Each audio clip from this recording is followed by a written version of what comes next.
Money FM 89.3, the best of the breakfast huddle. Mind your business with the breakfast huddle, only on Money FM 89.3. Money FM 89.3. Good morning. It's the Breakfast Huddle with Elliot Danker and Ryan Huang. It is time now for Mind Your Business. And we're going to talk about this company called Silverlake Axis, or SAL. It's one of Southeast Asia's leading banking software developers in the financial services space. And they've announced its strongest recorded revenue, at 736.5 million ringgit for the full year of financial year 2022. Now, this marks a significant 18% growth over the prior year and an 8% increase over its previous highest revenue recorded. Fourth quarter of 2022 specifically displayed a 19% increase over the previous quarter and a 16% over the same period last year. With SAL currently serving 40% of the top 20 banks in Southeast Asia, demand for their digitalisation services remains high, with the firm showing steady performance post-pandemic. Organic growth among existing clients expanded their operations, and new partnerships within Southeast Asia and beyond drove the strongest yearly revenue recorded. So what is their growth strategy in terms of, being able to thrive even more in a post-COVID world? Let's find out more right now from Andrew Tan, the Group Managing Director of Silverlake Axis. Good morning, Andrew. Good morning. Let's talk a little bit about Silverlake Axis, or SAL, a company that creates technologies to enable the digital economy. You've listed on the Singapore Stock Exchange in 2003. Tell us more about its history. Okay. Well, I guess if you look at our history, we are truly pioneers in the provision, of core banking software technologies and solutions. I think currently we are also, a leading player, in digital, banking solutions. Our leading core banking solution offering, it's called SIBS. That's what we call it. The Silverlake Integrated, banking system, and of course, our latest digital banking offering that we launched 2 or 3 years back. That's Mobius for digital banking. Okay. We have been in the market, for more than 30 years, and through the years, I think what stands out, in terms of achievement, is that we have a 100% successful client record, in retention and delivery of transformative projects. Overall, we have over about 2,000 employees located in about 15 countries, serving 370 customers, spread all the way, from Asia, Europe, Middle East, Africa, and America. So in essence, we offer our customer solutions to navigate through, the ever-changing financial landscape. But our focus is here more in Asia and ASEAN. So, and we don't just sell our products, we are our customers' partners in their IT and digital transformation journey. So that's what we do, Alan. I like how you put, it's about navigating the ever-changing financial landscape. I mean, looking at the growth and the revenue that you've seen for financial year 2022, what do you think were some of the factors that led to your company's strongest recorded revenue? Well, we have to look at our, the business model, in terms of, how we, run, the business. And, it is a model, that we kind of fine-tune, over the last 30 years. I think, first and foremost, our philosophy, has been in being able to sustain, financially, both in, top line and bottom line. I think if you look at our performance over the years, we have been consistently very profitable. Some years, our revenue may not grow as much, but definitely the way we manage our business is that, we manage it to strong, margins, gross margins, 60%, net profit margin, 25%. I think this all results from our ability to retain our customers, because 70% of our business, comes from very high margin, recurring, base. And I think from there, then we build. Particularly now, with the post-pandemic and banks rapidly transforming and with our new initiatives around, the InsurTech space, we hope, to further grow, double rate, in revenue, in terms of new projects, for our customers. Actually, on that, what are your thoughts on the Federal Reserve's? I mean, we are a few days ahead of the FOMC meeting. Federal Reserve's likely to continue to hike interest rates aggressively. That's going to help banks' earnings growth, especially looking at next year. How does that play out in terms of continued support or continued investment in your company, a company like SAL? Well, I guess, I think, people like us and even our clients, I think, we look at a business, from a longer-term perspective. So, irrespective of, what the Federal Reserve do, and I think more importantly is that, everybody's, looking at ways, to focus. And, looking at, technologies and enablers, and organizations, like ourselves to see, how they can, further, be able to sustain, and grow the business. So I think, our clients are getting more and more focused, not just, with what's happening in the landscape, but with what's changing, in terms of the customer needs and behaviors. And, with the influx of digital banks coming in. So banks are more focused in that way, and we're here to help. Yeah. I want to talk a little bit about solutions, and I know you mentioned this at the start. You've got one called Mobius. There's also the Silverlake Integrated Banking Solutions. I mean, Mobius seems to be one of the standout ones. Tell us a little bit more about it and how it stands out from the other solutions that SAL provides. Yeah. Mobius, that is our newest digital core, and channels, banking software offering.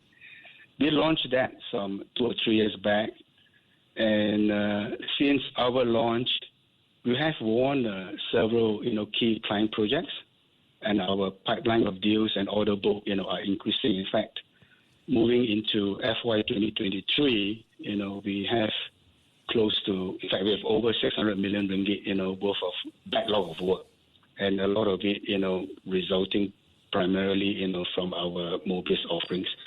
So in essence, it is a unified, similar solution, that enables our customers and even new customers, to succeed, in digital transformation.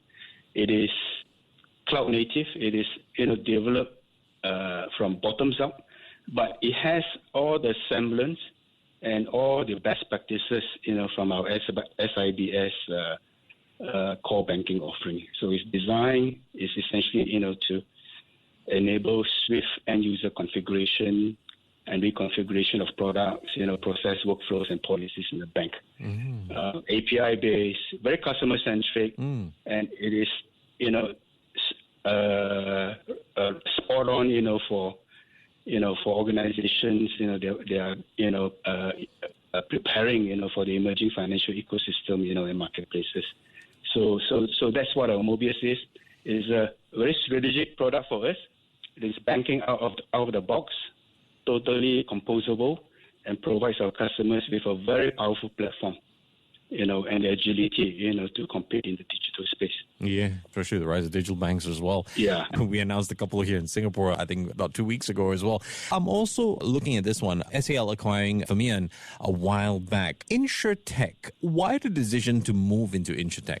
Well, if you looked at where we play, we are in the financial services industry. So in many ways, insurance has and it is a very natural extension to our planned diversification from purely from banking, and we got into it quite early, about 10 years back. And now, as you can see, in this part of the world, we have got a growing, very digitally savvy, middle class here in Southeast Asia. And we saw that as an opportunity, to tap, as a growth market for us. And, previously, as you know, insurance as as a play under financial services, they kind of lag, generally behind banking. But now, all of a sudden, there's a lot of investments going into that area.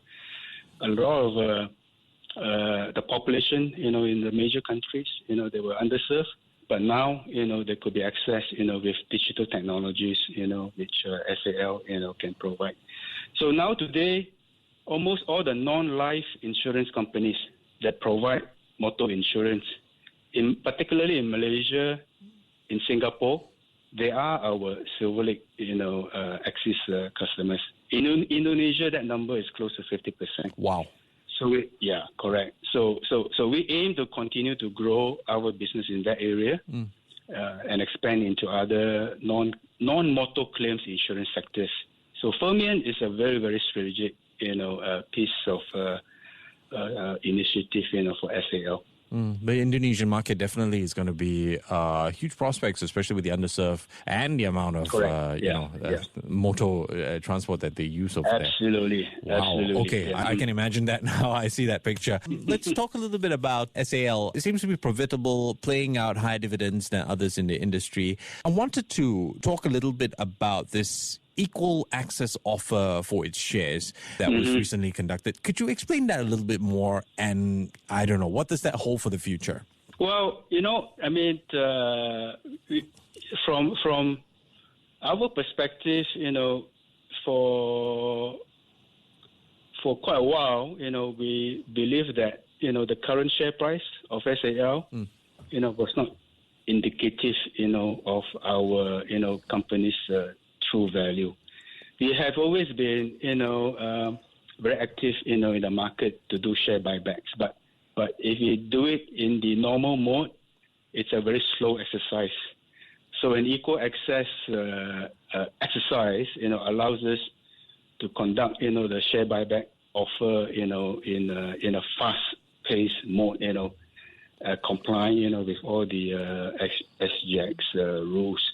I think, what we really wanted to do is to reward our investors who had stayed with us throughout the challenging times, of the COVID-19 pandemic.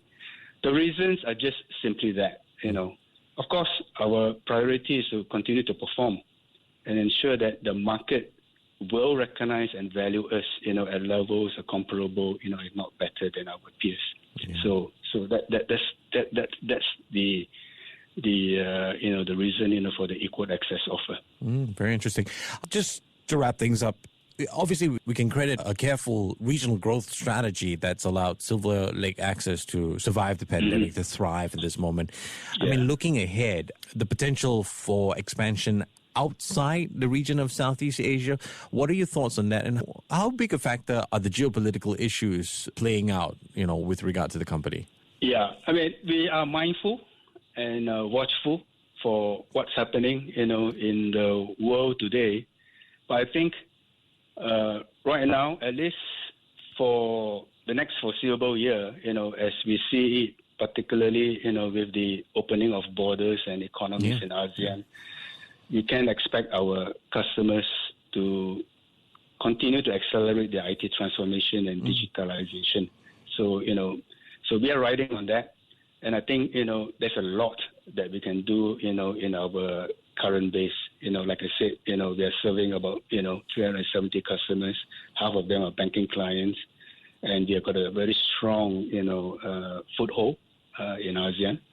And I think we will continue to double down, on our Southeast Asia strategy, focusing on growth markets, particularly Thailand and Indonesia. Okay. We will also explore opportunities outside of ASEAN.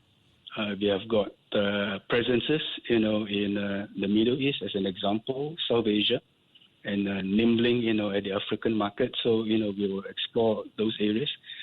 And also, we have a very strong balance sheet.